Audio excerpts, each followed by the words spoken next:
El abismo de la locura. La noche era fría y el viento aullaba como un lobo herido. Marcos caminaba por las calles desiertas de su barrio, sintiendo como la sombra de la soledad se extendía sobre él. Desde hacía semanas, algo no estaba bien. No podía dormir, no podía comer, y cada vez que cerraba los ojos, escuchaba susurros. Voces que no venían de ningún lugar, pero que resonaban en su mente como gritos ahogados. Al principio, pensó que era estrés, pero pronto se dio cuenta de que algo más siniestro lo acechaba. Todo comenzó después del accidente, un choque brutal en la carretera que lo dejó inconsciente durante horas. Cuando despertó, los médicos le dijeron que había sido un milagro que sobreviviera, pero Marcos sabía que algo había cambiado dentro de él. Algo oscuro, algo que no pertenecía a este mundo. Las primeras noches fueron las peores. Marcos comenzó a ver sombras moviéndose en las esquinas de su habitación, figuras que se desvanecían en la oscuridad, pero que dejaban una sensación de frío en el aire. Luego,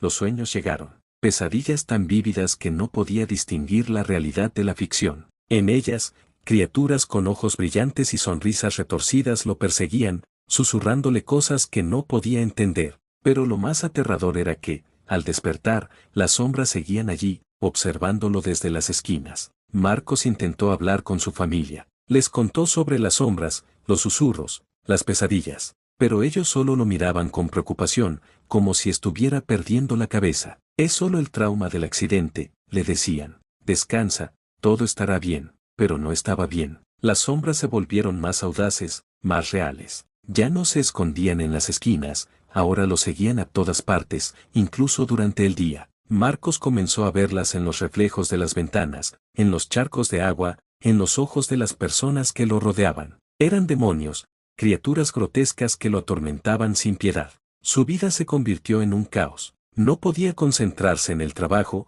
evitaba salir de casa y se encerraba en su habitación, intentando escapar de las sombras. Pero no había escapatoria. Los demonios lo seguían a todas partes, susurrándole cosas que lo hacían cuestionar su propia cordura. Nadie te cree, le decían. Estás solo, siempre lo estarás. Marcos comenzó a desconfiar de todos. Sus amigos, su familia, incluso su propia esposa. Las personas a las que les contaba lo que sucedía lo miraban con lástima, como si fuera un loco. Debes buscar ayuda, le decían. Pero Marcos sabía que no había ayuda para lo que le ocurría. Los demonios eran reales, y nadie más podía verlos. Una noche, todo llegó a un punto crítico. Marcos estaba en su habitación, intentando dormir, cuando las sombras se materializaron frente a él. Eran tres, con cuerpos deformes y rostros que parecían sacados de una pesadilla. Lo rodearon, riéndose de él, burlándose de su impotencia. Nunca escaparás de nosotros, le dijeron. Eres nuestro. Marcos perdió el control. Gritó, luchó,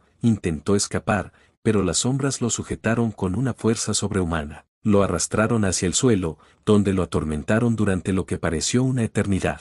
Cuando finalmente lo soltaron, Marcos estaba al borde del colapso. Sabía que no podía seguir así. Tenía que hacer algo, antes de que los demonios lo consumieran por completo. Al día siguiente, Marcos fue a ver a un sacerdote. Le contó todo, desde las sombras hasta los susurros, las pesadillas y los demonios. El sacerdote lo escuchó con atención, pero cuando terminó, solo le dijo, debes buscar ayuda médica. Esto no es algo que yo pueda resolver. Marcos se sintió traicionado. Si ni siquiera un hombre de Dios podía ayudarlo, ¿quién podría? Esa noche, los demonios regresaron, más fuertes que nunca. Marcos intentó luchar, pero era inútil. Lo atormentaron sin piedad, hasta que finalmente perdió la conciencia. Cuando despertó, estaba en un lugar desconocido. Las paredes eran blancas y frías, y el aire olía a desinfectante. Intentó moverse, pero se dio cuenta de que estaba atado a una cama. Un hombre con bata blanca se acercó a él. Estás en un hospital psiquiátrico, le dijo. Tuviste un episodio psicótico. Has estado aquí durante semanas.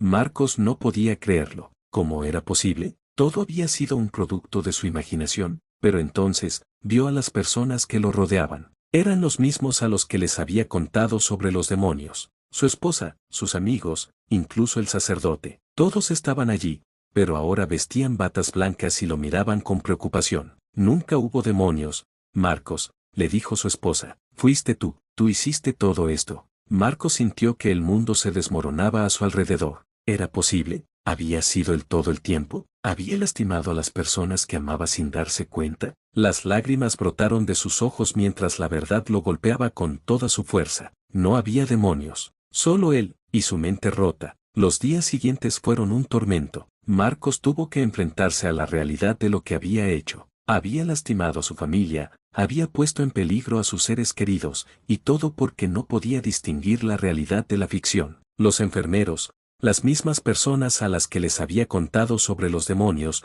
lo cuidaban con paciencia, pero Marcos sabía que nunca podría perdonarse a sí mismo. Finalmente, un día, Marcos miró al espejo y vio la verdad. No había sombras, no había demonios. Solo él, y el vacío en sus ojos. Había estado loco todo el tiempo, y ahora, por fin, lo entendía. Pero el entendimiento no trajo consuelo. Solo un profundo y oscuro abismo del que sabía que nunca escaparía. Y así, Marcos se quedó en el hospital psiquiátrico, atrapado en su propia mente, sabiendo que los verdaderos demonios nunca habían estado afuera, sino dentro de él, y que, tal vez, siempre lo estarían.